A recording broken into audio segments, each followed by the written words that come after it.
Salut Karim de la chaîne Ragnarok. Normalement le son devrait être meilleur parce qu'on m'a reproché un son pas terrible. Donc j'ai mis un casque. C'est dire si j'investis quand il le faut, tu vois. Pierre Palmade. Oula.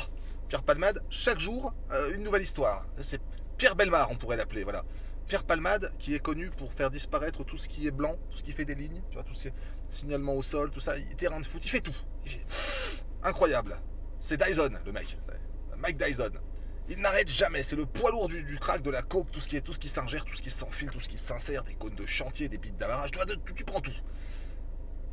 Mais ce qui m'étonne, moi, c'est qu'il a un entourage, ce brave monsieur, dans le milieu du showbiz. Il y a forcément un entourage. Des gens qui le connaissent, ne serait-ce qu'un tout petit peu. Et qui se disent, Pierrot, quand même, tu forces. Hein. Tu fais concurrence à Manu. Tu forces trop sur la coco. Tu vois. Et personne s'est dit, ah, ça m'étonne pas que ça se soit terminé comme ça. Alors, le problème, c'est que si tu connais un petit peu Pierre Palmade, parce que j'ose imaginer, hein, pour nos amis célébrités qui font des super films comme Deux coussins sous le bras de Maurice Palette ou Une autruche à Saint-Gobain de Didier Balourde. Tu vois, c'est que des bons films. Hein, le cinéma français, c'est la déchéance. Hein, c'est du copinage, de l'entrisme.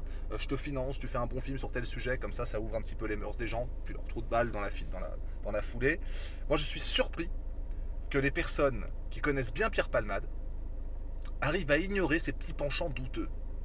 Tu vois, là, il y a un truc qui est en train de sortir sur de la pédocriminalité. Alors, pour ceux qui connaissent ces dérives sur la coke, personne ne connaissait ces dérives-là non plus. Tu sais, le showbiz, c'est ces mecs qui une fois de plus, te font des grands discours moralistes sur le port du masque, sur comment se comporter, être un bon citoyen, mais ils tuent des gens.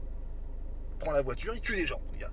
Et ça fait la morale. C'est là où je me dis quand même c'est beau. C'est beau, l'indécence arrive au plus haut niveau. Donc moi j'aimerais qu'on questionne. Moi je boycotte le cinéma français tellement c'est de la bouse. Je vais plus au ciné, déjà depuis qu'on m'interdit d'y aller parce que je suis un mauvais citoyen. Hein. Il y a un effet rétroactif là-dessus.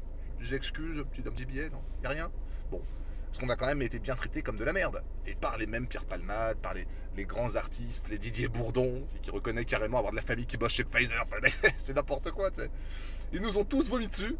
Et on va encore aller regarder leurs films de merde. Alors toi tu fais ce que tu veux, moi je sais que j'y mettrai plus un pied là-dedans. J'irai plus regarder une bouse du cinéma français, qui d'ailleurs n'est plus du cinéma et n'est plus français. C'est une espèce de sous-culture américaine avec une espèce d'approche. Quand ils essaient de te faire un film de science-fiction, en général c'est ce que je dis, ça donne la soupe aux choux. Et pourtant j'ai du respect pour ces vieux films. C'est-à-dire à l'époque la soupe aux choux c'était encore classe. Aujourd'hui c'est un film sur le Covid avec Danny Boone. Danny Boone qui a quand même réussi l'expérience incroyable en toute une carrière d'humoriste de ne jamais me faire rire. Ce qui est quand même, c'est exceptionnel. J'amène ma voiture au garage, elle repart, elle est plus cassée, tu vois. Ils sont forts nos artistes aujourd'hui. Donc c'est vrai que j'ai un certain mépris pour ces gens-là. Je les déteste, à dire vrai. Mais j'aimerais savoir s'ils étaient au courant. Donc c'est une vraie question et je vous invite à répondre vous-même si vous le savez en commentaire. Comment ont-ils pu ignorer les dérives très très glauques de Pierre Palmade? Alors Kindimo consent, c'est ce que je dis souvent. Et Kindimo est complice surtout. Donc il faut peut-être cheminer par là maintenant, les artistes. Là, il y a un domino qui est tombé, j'ose imaginer qu'il va y avoir une suite intéressante à cette affaire. Allez, bonne soirée!